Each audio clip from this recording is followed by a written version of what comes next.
চিকিৎসা বিজ্ঞান বলে কোন মানুষের ব্যথা যদি 40 ইউনিট হয় ওই মানুষ দুনিয়ার জমিনে আর বাঁচতে পারে না। কিন্তু তুমি আমি যখন দুনিয়াতে আসলাম মা বাবার ব্যথা ছিল 56 ইউনিটেরও বেশি। 40 ইউনিট ব্যথায় মানুষ মারা যায়, 56 ইউনিট ব্যথা মা সহ্য করে বেঁচে আছে কার দয়া। আরো জোরে বলেন, ওই মা দুনিয়া তুমি আমি আসার পর গলা টিপে মেরে ফেলে না, এত কষ্ট দিয়ে আসছো তোরে আর রাখবো না। মা আমার চেহারার দিকে তাকাইয়া সব ব্যথা ভুলে গিয়েছিল। ঠিক কিনা জোরে বলেন। লালন পালন করছে মা। ওই বাবার ব্যাপার আল্লাহ তাআলা পয়গম্বর হাদিসে জানায় দেয়, রিদার রব্বি ফি রিদাল ওয়ালিদ ওয়া সাফাতুর রব্বি ফি সাফাতিল ওয়ালিদ। যেই সন্তানের উপরে বাবা খুশি থাকে ওই সন্তানের উপরে আল্লাহও খুশি থাকে। জোরে কোন সুবহানাল্লাহ। যেই সন্তানের উপরে বাবা বেজার সাখাতুর রব্বি ফি সাখাতিল ওয়ালিদ, যেই সন্তানের উপরে আল্লাহ বাবা বেজার ওই সন্তানের উপরে আল্লাহও বেজার। তার মানে বোঝা যায় বাবার দাম আছে না নাই, মায়ের দাম আছে না নাই। ইবাদত করো আর যাই করো মা বাবার সাথে ভালো ব্যবহার না করলে ওই ইবাদত আল্লাহর দরবারে কোনো দাম নাই। আল্লাহকে ঈমান আছে আমল বুঝলাম, তুই মা বাবার সাথে ভালো ব্যবহার কর। ও যুবক যারা 4 গুণ নিয়ে বয়ান শুনতেছেন, 1 নাম্বার ইমানদার হইলাম, কিন্তু 2 নাম্বার আমল আমাদের অনেকের মধ্যে নাই। আজকে আমার আল্লাহর সামনে কে কেউ আদা করতে পারবেন, আল্লাহ আমি নামাজ ছাড়বো না, রোজা ছাড়বো না, হজ ছাড়বো না, যাকাত দিব, অন্যায় করবো না, মা বাবার সাথে ভালো ব্যবহার করব, তাইলে 2টা গুণ আমাদের মধ্যে হয়ে যাবে। কে কে রাজি আছেন আমলের এই গুণগুলো আল্লাহর কাছে আদা করবেন? হাত 2টা দেখা দেন। নারায়ে তাকবীর। হাত নামান। তাইলে 2টা গুণ আমাদের মধ্যে হয়ে গেল। বাকি আছে আর কয়টা? আরো জোরে হইল কয়টা? আল্লাহ তাআলা বলে 3য় নম্বরে বলে তোমার ঈমান আছে, আমলও আছে। ওয়া তাওয়াসাউ বিল হক, তোমার মধ্যে সত্য প্রচারের কোনো উপদেশ নাই, তোমার মধ্যে হক নাই, হক কথা কইতে পারে না, ইমামতি করে, কমিটির গোলামি করে, হক কথা কইলে চাকরি থাকবে না, এই বক্তাগিরি করে, হক কথা কয় না, তাইলে দাওয়াত কমে যাবে। আছে না নাই? তাবলীগে তুমি গেছো, যত তাবলীগের কাজ করো, পীরের দরবারে গেছো, যত বড় পীরের মুরিদ হও, যত বড় আলেম হও, যত বড় বক্তা হও, যত বড় আবেদ হও, যত বড় নামাজি হও, অন্যায়ের প্রতিবাদ করবা না। আল্লাহ কয় তুই জান্নাত পাবি না। অন্যায়ের প্রতিবাদ নাই। মসজিদের কোণে বয়া বয়া তাসবিহ টিপো আর তাহাজ্জুদের মুসাল্লা যত চোখের পানি ফেলাও, ওই ময়দানে আমার নবীরে গালি দেওয়া হয়, আমার নবীরে নিয়া ছবি ব্যঙ্গ করা হয়। তুমি ময়দানে নামো না, প্রতিবাদ করো না, তোমার সামনে যাত্রার আয়োজন করা হয়, তোমার সামনে উলঙ্গ বেহায়া পড়া হয়, তুমি প্রতিবাদ করো না। তুমি যদি প্রতিবাদ না করো, আল্লাহ কয় 4 গুণের 1টা গুণ তোমার মধ্যে পাওয়া গেল না, আর 1টা গুণ যদি না পাওয়া যায় জান্নাত পাওয়া যাবে না। কয় যায় নামাজ দিয়ে সব ঠিক করে ফেলাইবে। আছে না নাই? এই নবীর চেয়ে আপনি বেশি বুঝেন। যায় নামাজের কাজ যায় নামাজে, ময়দানের কাজ ময়দানে। ঠিক আপনি নাচতে কইলেও ঠিক, জোরে কইলেও ঠিক। জোরে কোন ঠিক না বেঠি? আল্লাহ নবী যদি মনে করত সব যায় নামাজেই সমাধান, কেন নবী আমার মসজিদে নববীর মিম্বার ছেড়ে, তাহাজ্জুদের মুসাল্লা ছেড়ে আমার নবী কেন উহুদের ময়দানে দাঁত ভাঙলো? আমার নবী কেন তায়েফের ময়দানে রক্ত ঝরাইলো? আমার আমার নবী কেন খায়বারে গেল, খন্দকে গেল? এর দ্বারা প্রমাণ হয়ে যায় জায়নামাজের কাজ জায়নামাজে হবে, ময়দানের কাজ ময়দানে হবে। আপনার মধ্যে শুধুমাত্র ইবাদত করছি আর কোনো দরকার নাই, না না, দায়বদ্ধতায় রাতে পারবেন না। আমরা কত রিস্ক নিয়ে ময়দানে কথা বলি, কত কষ্টে কাটাইছি জীবন, একটা বারও চিন্তা করেন আপনার কোন দায় আছে? আমরা হুজুররা ময়দানে যখন নাস্তিকদের বিরুদ্ধে নামছি, আমাদেরকে মনে হয় বান্ডিল বান্ডিল কেউ টাকা দিছে।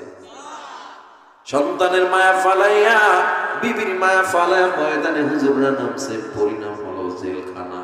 কত কষ্ট, খাবার নাই, দাবার নাই, পরিবারের সাথে সাক্ষাৎ নাই। আল্লামা সাইদি পর্যন্ত তো জেলখানায় বসতে বসতে দুনিয়া থেকে চলে গেল। কত আলেমরা নির্যাতন সহ্য করলো, কিসের জন্য? টাকা পাওয়ার জন্য, কাকে খুশি করার জন্য। তোমার মধ্যে যদি অন্যায়ের প্রতিবাদ না থাকে, মনে নিজে নিজে লিখে নাও, নবীর অপমান হয় তোমার গায়ে লাগে না, অন্যায় হয় তোমার গায়ে লাগে না, ইসলামের বিরুদ্ধে আইন পাশ হয় তোমার গায়ে লাগে না, শিক্ষার বিরুদ্ধে আইন পাশ হয় তোমার গায়ে লাগে না। জেনে নাও, জেনে নাও, তুমি যদি মোটেও প্রতিবাদ না করো, অন্তত তোমার এলাকায় দাঁড়াইয়া 10 জন যুবক মিলে মানব বন্ধন করতা, আল্লাহরে দেখাইতে, আল্লাহ আমার ঢাকা যাওয়ার সামর্থ্য নাই, অন্তত এখানে দাঁড়াইয়া প্রতিবাদ করলাম। এতটুকু তো করতে পারো না, কিভাবে পরিপূর্ণ ইমানদার দাবি করবা? কেমনে?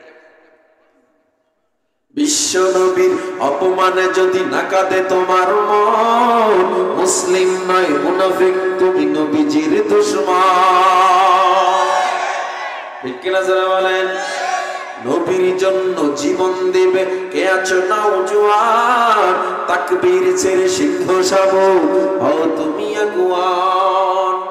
তোমার বুকে ঈমানের বল, জবানে আল কোরআন, ভয়ে কাঁপে কাপুরুষ সব আর নরধম শয়তান। জীবনের চেয়ে বুকে আছে বেশি নবীজির সম্মান, কেমনে তুমি থাকবে বসে হলে তার অপমান। তুমি সাচ্চা মুসলমান, ইমানে তোমার ধন, নবীর জন্য জীবন দিবে কে আছো নওজোয়ান। নারায়ে তাকবীর, নারায়ে তাকবীর। ও যুবক, আল্লাহ কয় হক কথা বলা লাগবে, যত কষ্ট হোক, যত বাধা আসুক। আমার নবী তায়েফের ময়দানে যখন যায়, ওই তায়েফ 2 ভাই শাসন করত, ডাক দিয়া কয় পয়গম্বর আপনি কি মুসলমানের নবী? বলে হ্যাঁ। কেন আসছে? আমুল হুজন, নবীজির সবচেয়ে কষ্টের বছর হলো সেইটা। মক্কায় আমার নবী দাওয়াত দেয়, বেঈমান আমার নবীরে মারে, গালি দেয়, এত মারা মারে, আমার নবীর মা নাই, বাবা নাই, কোথায় গিয়ে আশ্রয় পাবে? একমাত্র আশ্রয়ের জায়গা ছিল খাদিজা। আম্মা জান খাদিজার ঘরে গিয়ে আমার নবী আশ্রয় নিতেন। কিন্তু 10ম হিজরিতে আম্মা জান খাদিজা দুনিয়া থেকে বিদায় হয়ে গেল। আমার নবীর একমাত্র অভিভাবক চাচা আবু তালেব দুনিয়া থেকে বিদায় হয়ে গেল। আমার নবী কোথায় যাবে? আহারে কেউ নাই।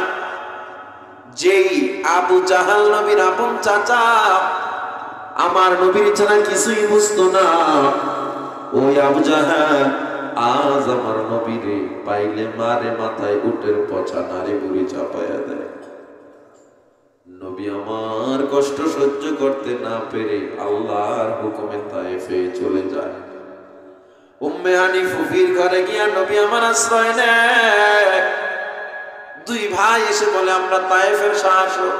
কেন আসছো? কয় কোরআনের দাওয়াত নিয়ে আসছি, হকের প্রচার নিয়ে আসছি। খবরদার মুহাম্মদ, এই তায়েফে কোরআনের দাওয়াত চলবে না। ও যুবক, ও যশোরের মুসলমান, আমায় একটু জবাব দেন। ওই যুবকদের কথা শুনে আমার নবী দাওয়াত বন্ধ করেছিল নাকি? নবী আমার ময়দানে যখন নেমে যায়, তায়েফের ওই বাচ্চাগুলো রে তুই নে তালে নিয়ে দেয়, মা যা যা পাথর মার, এটা একটা পাগল। ছোট ছোট বাচ্চারা পাথর মারে, আমার নবীর ঠোঁট ফেটে রক্ত পড়তে পড়তে জুব্বা লাল হয়ে যায়, রক্ত পড়তে পড়তে নবীর জুতা পর্যন্ত যখন আটকে যায়, এক ফোঁটা রক্ত যখন জমিনে পড়লো, জমিনটা থরথর করে কেঁপে উঠলো। জমিন আল্লাহর দরবারে ডাক দিয়া কয়, ও দয়ার মালিক, দুনিয়ার সব ওজন সহ্য হয়, তোমার নবীর রক্তের ওজন সহ্য হয় না। ও আমার আল্লাহ, নবীর আর এক ফোঁটা রক্ত যেন আমার গায়ে না লাগে। আল্লাহ গো, আর এক ফোঁটা রক্ত যদি আমি মাটির গায়ে লাগে, আমি উল্টে গোটা তায়েফটারে ধ্বংস করে দিব। জিবরিল আমিন হাজির হয়ে যায়, ডাক দিয়া কয়, পয়গম্বর একবার যদি হুকুম দেন, তায়েফের নিয়োজিত ফেরেশতা দিয়া গোটা তায়েফবাসীর পাহাড় চাপা দিয়া মেরে ফেলবো। আল্লাহর নবী বলেন, আল্লাহুম্মা হাদি কওমি লিআন্নাহুম লা ইয়ালামুন। আল্লাহ আমার কওমরে মারবেন না, ওরা অবুঝ, ওরা বুঝে না, ওদেরকে আপনি হেদায়েত দিয়ে দেন। জোরে জোরে কোন সুবহানাল্লাহ। এমন এক মায়ার নবী পাইলাম, এত কষ্ট সহ্য করো আমার নবী কয়, না না তাদের মারবেন না। আমার নবী হকের দাওয়াত বন্ধ করে না। আরে আল্লাহর নবী কয়, তোমার সবচেয়ে পরীক্ষা, বড় পরীক্ষা জিহাদের ময়দানে হবে। সন্তান পিছন থেকে ডাকবে, বাবা কই যাও, তুমি তাকাইতে পারবা না, কারণ তুমি আল্লাহর জন্য রওনা দিছো। বিবি তোমারে বিদায় দিতে চাইবে না, কিন্তু তোমার নিজের বিদায় নিতে হবে কাকে খুশি করার জন্য। আল্লাহ তাআলা বলে, তোমার হকের প্রচার লাগবে, অন্যায়ের প্রতিবাদ লাগবে। 4 নম্বরের গুণ, ওয়াতাওয়াসাউ বিস-সাবর, ধৈর্য। কি জোরে বলেন, ধৈর্য আমাদের মধ্যে আছে নাকি? না, নাই। ধৈর্য কাকে কয়? এই ধৈর্য কারে কয়? আমারে আমার মা বাবা আমারে খবর নেয় না, আমি ধৈর্য ধরে আছি, এইটার নাম ধৈর্য না। 20 বছর পর্যন্ত যদি এমন ধৈর্য ধরে, এটারে ধৈর্য বলে না। ধৈর্য কারে কয়? وَلَنَبْلُوَنَّكُمْ بِشَيْءٍ مِّنَ الْخَوْفِ وَالْجُوعِ وَنَقْصٍ مِّنَ الْأَمْوَالِ وَالْأَنفُسِ وَالثَّمَرَاتِ وَبَشِّرِ الصَّابِرِينَ।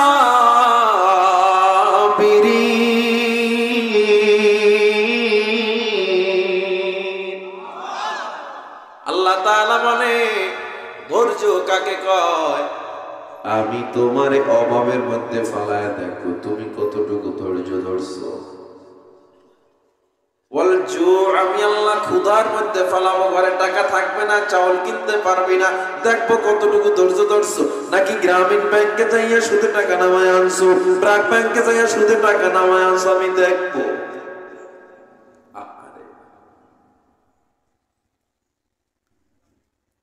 আমি অভাব দিয়া দেখবো তোমার কতটুকু আমি আল্লাহর উপরে ভরসা, নাকি তুমি রিজিকের মালিক তোমার নেতারে বানায় আনিছো। রিজিকের মালিক তার নেতারে বানাইছে, কেউ কেউ পীর সাহেব রিজিকের মালিক বানায় দিছে। যশোরে নাই? ওই পীর বাবা আমারে খাওয়ায়, পীর বাবা আমারে খাওয়ায়, আমারে সন্তান দেয়, আছে না নাই? আফসোস, অনেকে আবার নেতার পিছে দৌড়াইতে দৌড়াইতে জীবনের অর্ধেক শেষ করে দিছে, নেতায় তারে তুইয়া পালাইছে, এরপরও শিক্ষা হয় না, আছে না নাই? নেতায় পালাইছে, ভিসা পাসপোর্ট নেতার আগেই রেডি, আর তোমার পাসপোর্ট তো দূরের কথা, এখনো আইডি কার্ডে জন্ম নিবন্ধনে ভুল, এটা সংশোধন করতে 1 বছর।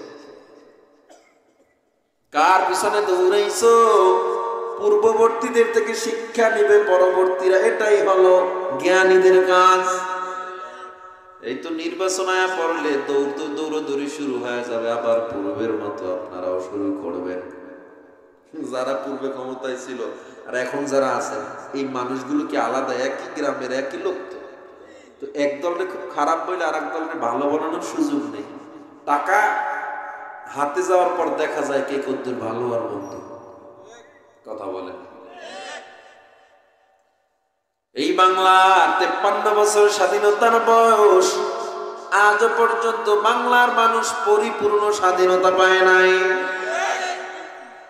কেউ না, গরিব তার হক ফিরে পায় নাই। আজকে বাজারে যাওয়া যায় না, গরিব 1 কেজি গরুর গোশত দিয়ে খানা খাইতে পারে না। এই দায় কার? 53 বছর ধরে যারা বাংলাদেশ চালায় তাদের দায় এটা। আর আপনারা দোষ দিতেছেন, বেটারা 3 মাস হয়েছে কেবল বইছে, তত্ত্বাবধায়ক একও দোষ দিতেছে, এর আগেরটাই ভালো ছিল। আছে না নাই? কাম তো আগে করে থুয়ে গেছে, দোষ দিতেছেন এদেরকে একটু সময় দেন। দেশটা লক্ষ মায়ের ইজ্জতেরই দামে কেনা, মাটিতে মিশে আছে লাখ শহীদের রক্ত কণা। শহীদের রক্তের দামে কেনা আমাদের সোনার ভিটা, শহীদের রক্তের দামে কেনা আমাদের সোনার ভিটা। তবে কেন অভ্যাস হলো বিদেশিদের চরণ চাটা? দেশটা নয়তো কারো বাপের ভিটা, করবে মন চাহিলেই যখন যেটা। ঠিক কিনা যারা বলে? এদেশের মাটি থেকে গন্ধ আসে ওই কালেমার, এদেশের আকাশ ছুঁয়ে রয়ে দাঁড়িয়ে কত মিনার। আজানের সুরে সুরে জীবন যাদের গড়ে ওঠা, আজানের সুরে সুরে জীবন যাদের গড়ে ওঠা, সে দেশে আজকে কেন নাস্তিকতার ঘনা ঘটা? দেশটা নয় তো কারো বাপরে বেটা, করবে মন চাহিলেই যখন যেটা। দেশ আপনার আমার সুন্দর করবো আমরা, এক দলরে ফলায়া আর এক দল দাঁড় করাইবেন, দেখবেন দেশ সুন্দর হয় না। আবার আর একটা ফেসিবাদ দাঁড়ায়া যাবে, আবার এটার উপর আর একটা ফেসিবাদ দাঁড়াবে। তাহলে দেশ কেমনে সুন্দর হবে? ওই দেশ কোনোদিন সুন্দর হবে না যেই দেশের নেতা ঘুষ খায়, সুদ খায়, নামাজ পড়ে না। দেশ যদি সুন্দর করতে হয়, নেতাকে, নামাজিওয়ালা নেতাকে ভোট দাও। কারে ভোট দিবেন? যেই নেতা আপনার হক রক্ষা করবে ওই নেতারে ভোট দেন। এখনো সময় আছে, নিজে বোঝেন। আল্লাহ ওয়ালাদেরকে আপনার নেতৃত্বে নিয়ে নেন, আল্লাহ কল্যাণ দিবে ইনশাআল্লাহ। কারণ আপনার নেতারা ওই ভোটের আগে আয়া মঞ্চ ফাটায়া ফেলবে বক্তৃতা দিয়া। ক্ষমতায় আসার আগে ভাষণ তাদের মঞ্চ মাতানো, একটি গমের কোনাও মেরে খাবে না কখনো। ক্ষমতায় আসার পরে চিনে না সে মানুষ কারা। আপনাদের যশোরে নাই? ক্ষমতায় আসার পরে চিনে না সে মানুষ কারা। স্বার্থ হাসিল হলো এখনকার ডাকে কে দিবে সারা। মোরা চাই দেশের ভেতর শুধু নেতা নয় যে নীতির বদল, তবেই বনবে দেশের ঘরে ঘরে সুখের ফসল।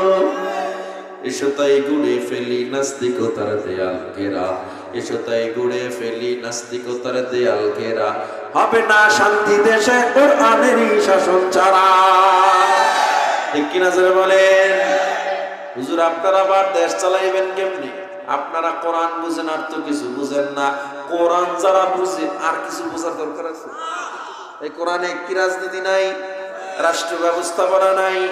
এই কোরআনে কসমোলজি বিদ্যা, অ্যাস্ট্রোলজি, বায়োলজি, জিওলজি, ফিজিক্সের জ্ঞান, পদার্থ বিজ্ঞান, মহাকাশ বিজ্ঞান, প্রক্সিমা সেন্ট্রাইর বিজ্ঞান রয়েছে, আলফা সেন্ট্রাই, অ্যান্ড্রোমেডা গ্যালাক্সির বিজ্ঞান রয়েছে, স্পেস স্টেশন মহাকাশের বিজ্ঞান আছে, এই বান্দা ব্ল্যাক হোলের বিজ্ঞান আছে, শনি গ্রহ, রবি, সোম, মঙ্গল, বুধ, বৃহস্পতি, শুক্র গ্রহ, নেপচুন, জুপিটার, এমন কোন জ্ঞান নাই আল্লাহ কোরআনে দেন নাই। চিকিৎসা বিজ্ঞানের দিকে তাকান, কোরআন শ্রেষ্ঠ। রাজনৈতিক বিদ্যায় তাকান, কোরআন শ্রেষ্ঠ। এ বান্দা তুমি যদি পদার্থ বিজ্ঞানের দিকে তাকাও, কোরআন শ্রেষ্ঠ। আমরা মাদ্রাসায় পড়েই কোরআন শিখছি, মনে করবেন না হুজুররা কিছু বোঝে না। যার মধ্যে কোরআন আছে পৃথিবীর কোন জ্ঞান তার ধারের কাছেও যেতে পারবে না। আমরা কোন আমরা কিছু বুঝি না, মানুষের বাড়ি খায় আর গুলি বাড়ায়, বুঝছেন কি? ঠিক না? আবার ঠিক মানুষের বাড়ি খায়নি হুজুররা? খায়, খাওয়ায় কি? আপনি খান না, খাওয়ান পেলে সাইডে দেন না। মরা ফুট দিয়া 40 কোনো খাওয়ানোর পেট দিয়ে বাঁচ যায়, দোষ দেয় হুজুর। শুক্রবারে জিলাফি লই ফিডে ফিডি করেন না, আপনারা দেখি না মনে করছেন সব দোষ হুজুর। হুজুর কই খাইতেও তো পারে না। কত খাওয়া যায়, কত খাওয়া যায়, একটু খাই কত খাওয়া যায়। এজন্য রিজিকের মালিক কে?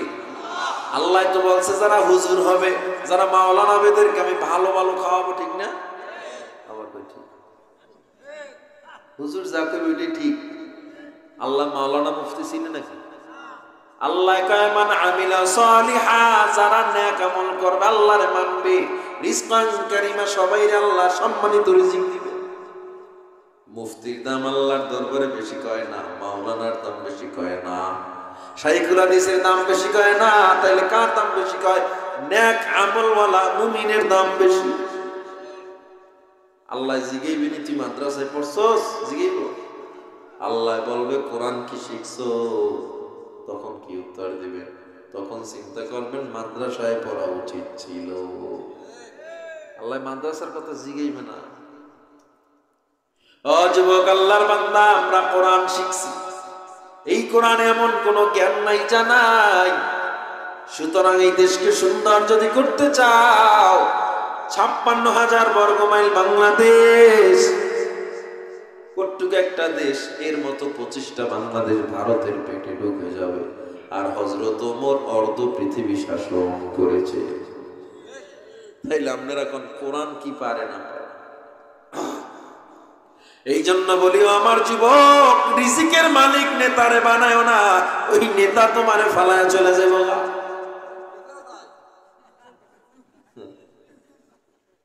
গেছেও আবার তুমি তোমার নেতারে রিজিকের মালিক বানাইবা, আবার নেতা পালায় যাবে। তুমি একমাত্র রিজিকের মালিক কাকে বানাইবা? জোরে বলেন কে? وَتَرْزُقُ مَن تَشَاءُ بِغَيْرِ حِسَابٍ।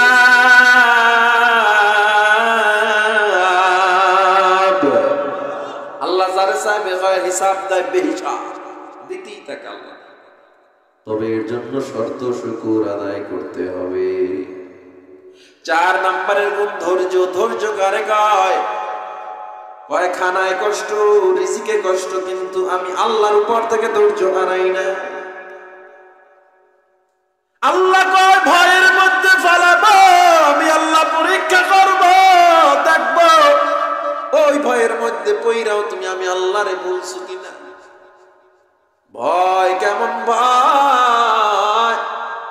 যুদ্ধের ময়দানে ডাক আসবে, এমন হতে পারে জালিম বাদশা তোমার গ্রেফতার করবে। সিরিয়ায় মুসলমান গত পরশু বিজয় হয়েছে, আলহামদুলিল্লাহ। সিরিয়ার খবর কি জানো? বছরকে বছর 12 বছর 15 বছর মাটির নিচে ঘর মানে আয়না ঘরের মতো ভিতরে মানুষ রাখছে, খাবার দেয় না। একজনকে প্রশ্ন করছে কোনো খাবার পান নাই, কয় না। কেমনে বেঁচে আছে? পয়গম্বর ইব্রাহিম যেমনে বেঁচে ছিল আমিও তেমনি বেঁচে ছিলাম। কেমনে ছিলেন? কয় আমার অন্তরে যখন, আমার পেট যখন ক্ষুধার যন্ত্রণা শুরু হইতো, আমি মাওলার জিকির যখন শুরু করতাম, আমার পেটের ক্ষুধা নিবারণ হয়ে যাইত। হে যুবক, এরকম কোটি কোটি ইতিহাস, বহু আল্লাহওয়ালাদের ইতিহাস পড়ছি। মাওলার জিকির অন্তর পরিতৃপ্ত হয়, ক্ষুধা নিবারণ হয়। শুধু আমার নবীর দিকে কেউ যদি তাকাইতো, 7 দিনের পেটে ক্ষুধা থাকলে নিবারণ হয়ে যাইত। ও যুবক, ওই সিরিয়া বিজয় হইল জালিমদের থেকে। ওখানে ভয়ের পরীক্ষা দিয়েছে মুমিনরা, মুজাহিদরা। তোমাকেও যদি এমন বন্দী করা হয় আর বলে তোমার এখন ফাঁসি হবে, নচেত এই মিথ্যাগুলো বলো, কালেমা ছেড়ে দাও, তুমি বলবা ফাঁসির কাছে যাব, কালেমা ছাড়বো না, এটার নাম ভয়ের মধ্যে ধৈর্য। একজন কালো সাহাবা, দেখতেও সুন্দর, আরে মদিনায় কোনো মেয়ে তার সাথে বিয়া বসতে চায় না। সাদ রাদিয়াল্লাহু তাআলা একদিন পয়গম্বরের দরবারে গিয়ে কয়, পয়গম্বর, আমার মতো অসহায় কেউ নাই, আমার মতো মনে হয় দুর্ভাগা কেউ নাই। কি হয়েছে সাদ? কয়, পয়গম্বর, আমি এত কালো দেখতে, এত সুন্দর, মদিনার কোন থার্ড ক্লাস ফ্যামিলির মেয়েরা আমায় বিয়ে করতে চায় না। আল্লাহ কি আমারে পছন্দ করে নাকি? আল্লাহ নবী কয়, সাদ, আল্লাহ কারো চেহারা দেখা ইমানদার নির্ণয় করেন না। আমি নবী বললাম, ইনশাআল্লাহ তুমিও জান্নাতে যাবা। আল্লাহু আকবার বলেন।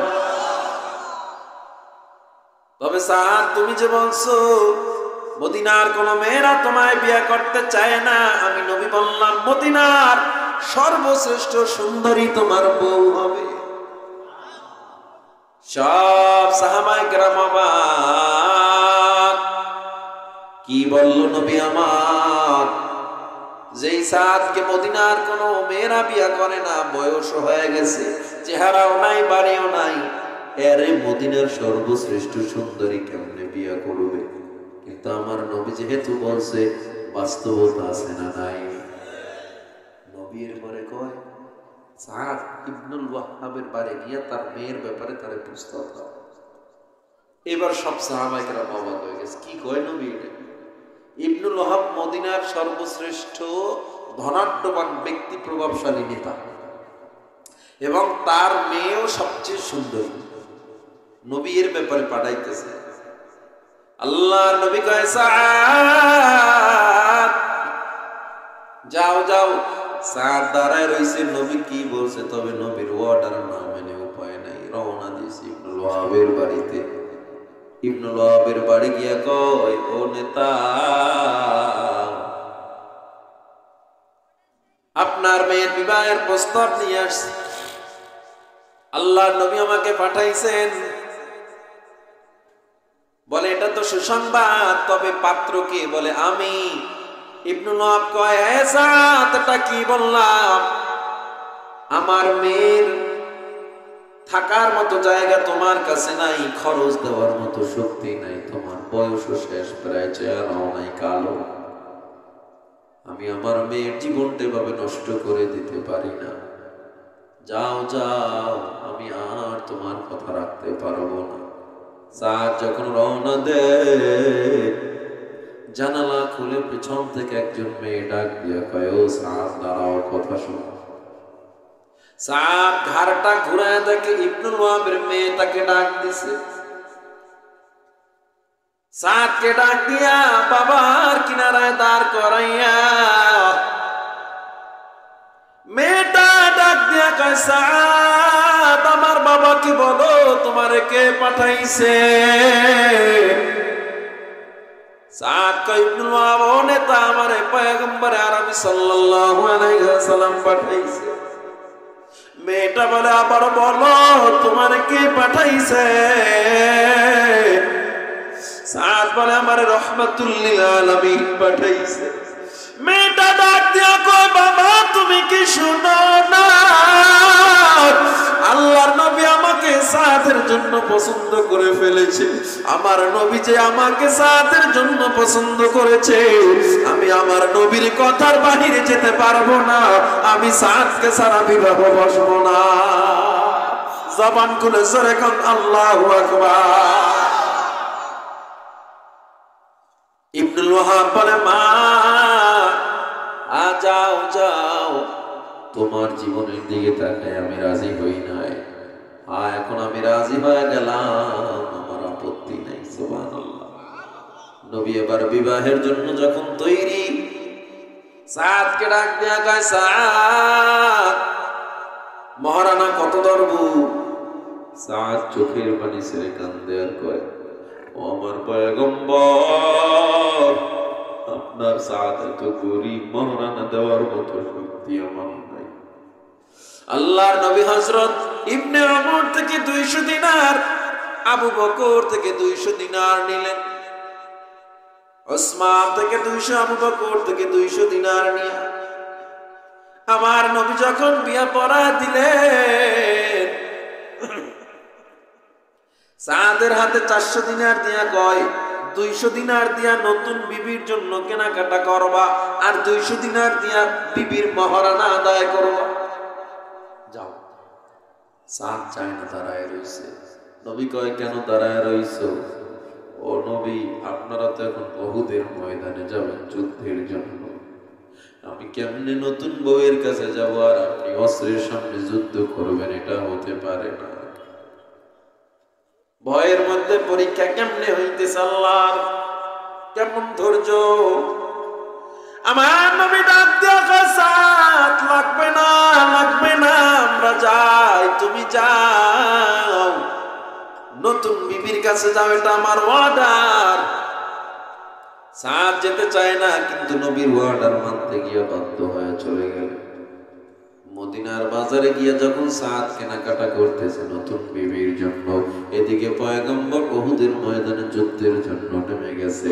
আমার নবী যুদ্ধ করতেছে, সাদ কেনাকাটা করতেছে।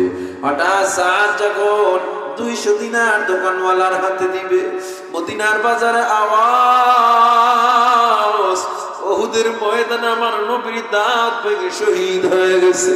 মদিনার বাজারে আওয়াজ, একজন ডাক দিয়ে কয়, আমার নবীর মাথায় নাকি হেলমেট ভেঙে ঢুকে গেছে, আমার নবী নাকি শহীদ হয়ে গেছে।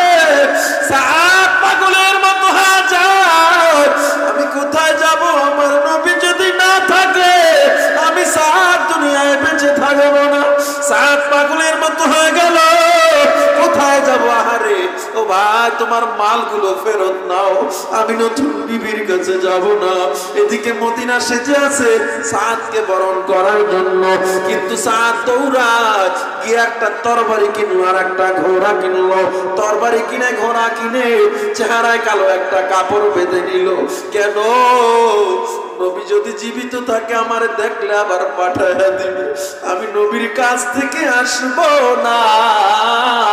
চেহারায় কালো কাপড় বেঁধে চোখ দুইটা বের করে রাখছে। দুর্বার গতিতে, দুর্দান্ত গতিতে যুদ্ধের ময়দানে সাদ নেমে যায়।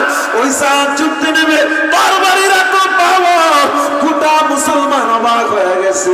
চেহারায় কালো কাপড় বাঁধা কি এমন সাহাবা, তার তরবারির সামনে কেউ দাঁড়াতে পারে না। তরবারি মনে হয় আগুন লেগে গেছে। আল্লাহু আকবার, জোরে বলেন আল্লাহু আকবার। যুদ্ধ করতেছে, কোন বেঈমান সাদের তরবারির সামনে টিকতেছে না। এদিকে আমার নবী অসুস্থ, হযরত ওমর দৌড়ে গেছে, হযরত আবু বকর, আলী, হামজা দৌড়ে গেছে।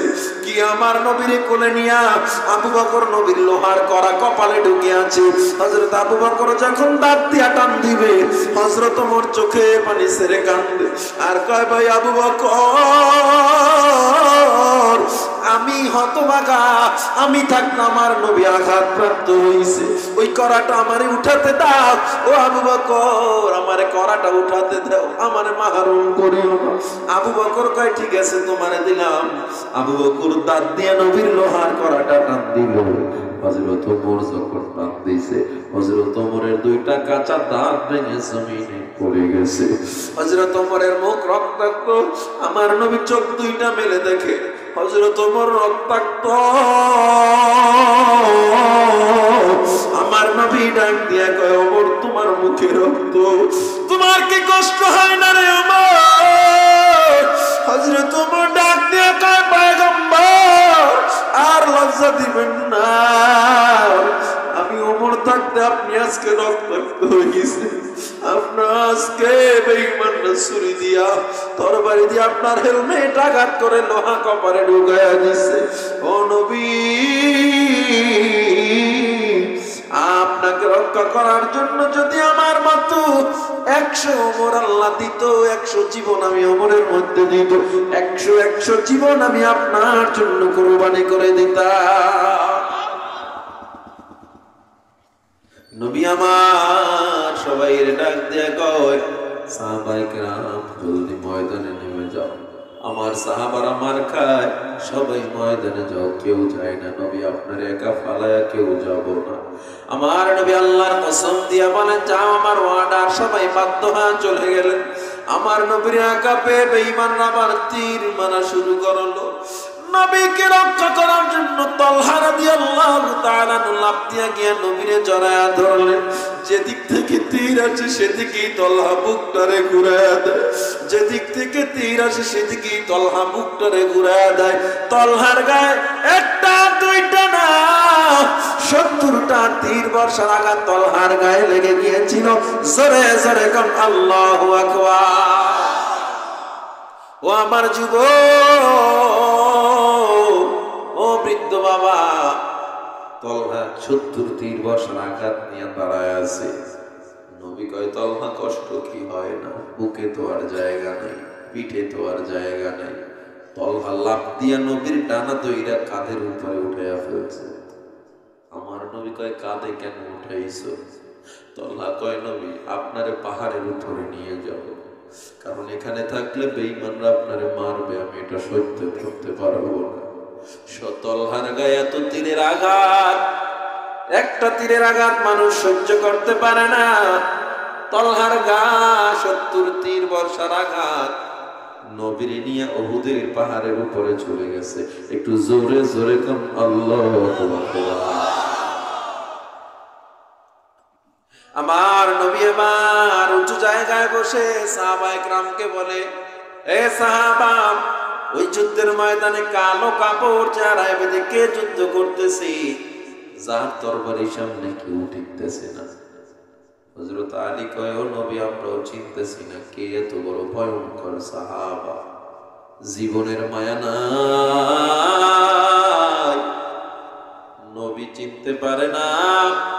বেঈমানরা হঠাৎ করে সাদের কলিজা বরাবর একটা তীর মেরে দিচ্ছে। সাদের কলিজার মধ্যে যখন তীরটা ঢুকে গেছে, ঘোড়ার পিঠ থেকে জমিনে পড়ে গেছে। জমিনে পড়ে গলা কাটা মুরগির মতো ছটফট ছটফট করতে করতে চেহারার কালো কাপড়টা সরে গেছে। আমার নবী কান্দে আর কয়, দেখ এটা তো আমার সাদ, দেখ নতুন বিবির কাছে দিয়ে আসছিলাম, দেখ রে দেখ, যার মদিনার কোন কালো মেয়েরাও তার কাছে বিয়ে বইতে চায় না। দেখ রে দেখ, আজ আল্লাহর জন্য নবীর জন্য জীবন দিয়া দেয়। যেই নবী দাঁড়াইতে পারে না, আমার নবী দৌড়ে গিয়া সাদকে কোলের মধ্যে তুলে নেয়, মাথায় পানি দাঁড় কয়,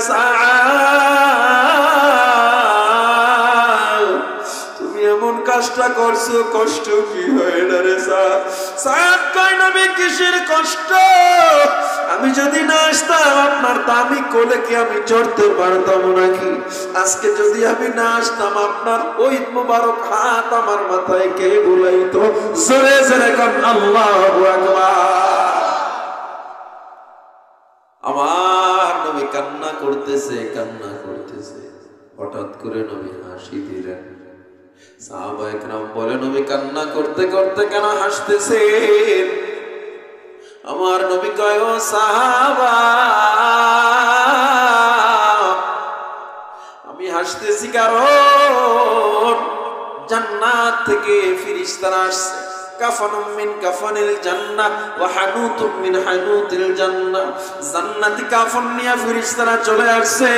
ওই কাফনের সাথে জান্নাতের সুগন্ধি লাগানো। সাদের রূহটা নেওয়ার জন্য তারা কারাকারি করতেছে, কে কার আগে জান্নাতে পৌঁছে দিবে। এমন দৃশ্য দেখে আমি নবী হাসতেছি। এ সাহাবী সাক্ষীতা, আমি এখন দেখলাম সাদের রূহটা আল্লাহ জান্নাতুল আদনে পৌঁছে দিয়েছে। নবী আমার চেহারাটা ঘুরে নিলেন। সাহাবী বলে, নবী চেহারাটা কেন ঘুরে নিলেন?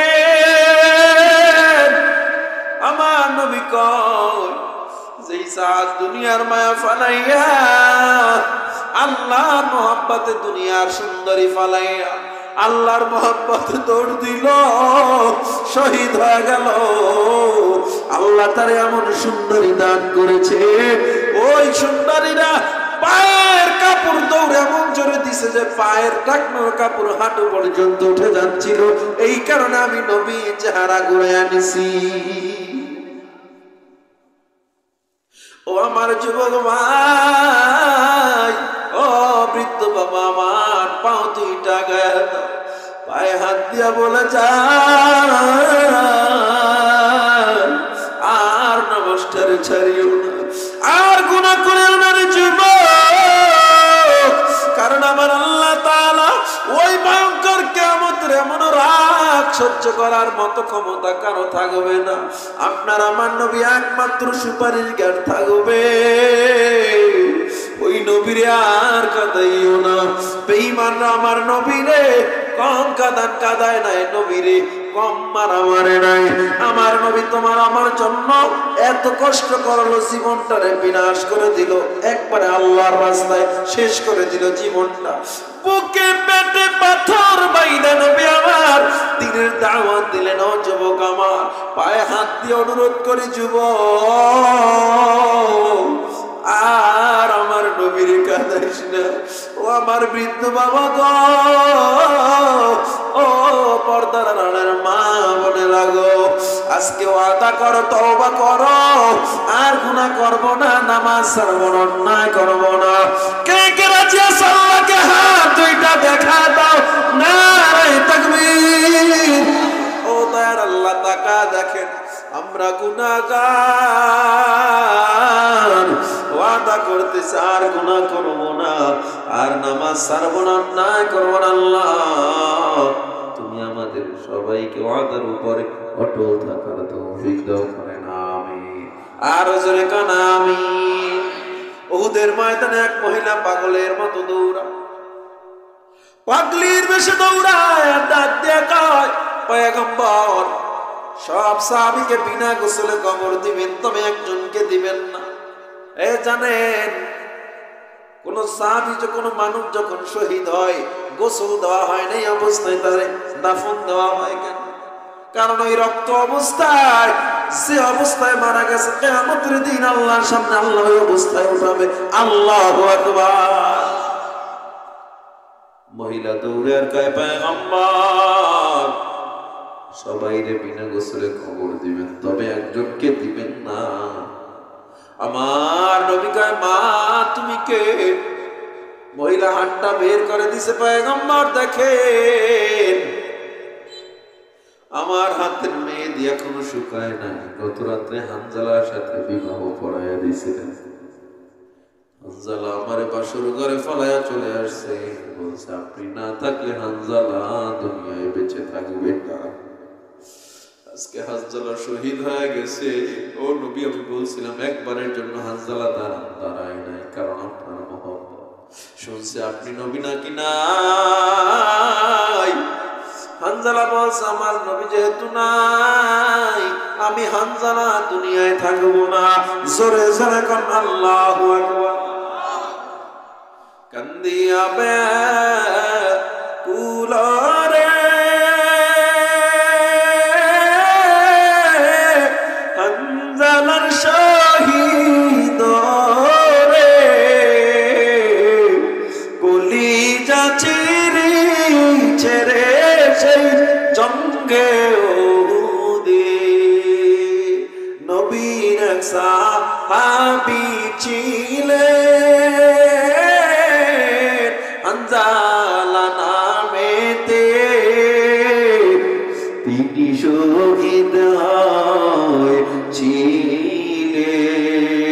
হয়েছিলেন বিবাহের রাতে রে গিয়ে জঙ্গে উহুদে। নবীর ডাকে আধার রাতে কহেন বিবির তরে, যুদ্ধে যাব শহীদ হব, বিদায় দেওয়া মারে রে সেই জঙ্গে উহুদে। নবী যুদ্ধে গেলেন, শহীদ হইলে নাপাক হালাতে। নবী জেনে সাহাবাদের বলেন গো গোসল দিতে রে সেই জঙ্গে ওহুদে। গাইবি আওয়াজ নবী পাইলেন শুনিতে, হানজালার গোসল হয়েছে, ফিরিস্তাদের হাতে রে জান্নাতের পানিতে। হানজালার গোসল আল্লাহ আগেই করায় দিয়েছেন ফিরিস্তা দিয়া। নবী কয়, এ সাহাবা, হানজালার লাশটা নিয়ে আস। সাহাবায়ে কেরাম পায় না, অনেক দূরে গিয়া পাইছে, আইনা দেখে গোসল হয়ে গেছে। আল্লাহ গায়েব থেকে আওয়াজ দেয়, পয়গম্বর টেনশন করিয়েন না, আমি আল্লাহ এত খুশি হয়েছি, হানজালার গোসল আমি ফিরিস্তা দিয়া করায়া দিছি। হে আমার যুবক, জীবনটাকে ধন্য বানাও, নবীর আদর্শে বানাও, কোরআনওয়ালা জীবন বানাও, সন্তানটাকে কোরআন পড়াও, আর নবীরে কাঁদাইও না। 4টা গুণ অন্তরে গেঁথে নাও, মুখস্থ করে নাও। ঈমান, আমল, হক কথা বলা, ধৈর্য ধরা, যে কোনো পরিস্থিতিতে যে কোনো অবস্থায় ভরসা করবো কার উপরে? রিজিক নাই, অভাবে পড়ছি, ঋণগ্রস্ত হয়ে গেছি, অভাব থেকে রিজিকের স্বচ্ছতা বাড়াতে, গরিবী হালত কমাতে চাইবো কার কাছে? জোরে বলেন। আমাদের রিজিক দেওয়ার মালিক কে? ইজ্জত দেওয়ার মালিক কি? সবকিছুর ক্ষমতার মালিক কে? আমরা সবাই আল্লাহরে মানবো তো ইনশাআল্লাহ। এই 4 গুণের উপরে আমল করবো তো ইনশাআল্লাহ। আল্লাহ 4টা গুণের উপরে আমল করার তৌফিক দান করেন, আমিন।